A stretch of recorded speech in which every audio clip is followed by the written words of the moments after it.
Hai, Cikgu Perinta AA sini. Apa khabar semua? Okey, Cikgu nak bagi tahu tentang ibu bapa dahulu dan sekarang. Okey. Dulu balik rumah terus tukar baju, buat kerja sekolah. Okey.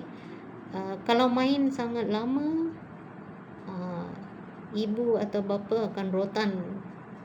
Mereka akan bagi tahu naik dulu cepat. Sekarang ibu bapa sekarang sayang, penat ya. Rehat dulu ya. Nanti kita buat homework sama-sama. Jangan stres ya. Okey, nanti ibu akan belanja bubble tea. Nak? Cara sekarang kena manja-manjakan anak, bukan seperti dulu ya. Dulu kena rotan.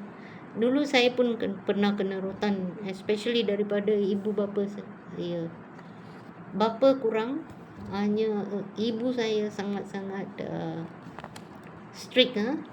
Okey. Sekarang saya rasa itu semua dah kurang. Kena manja-manjakan anak. Ya. Okey, dapat manfaat, tolong jangan lupa komen murni-murni, and then you tonton video sampai habis, post dan share. Terima kasih.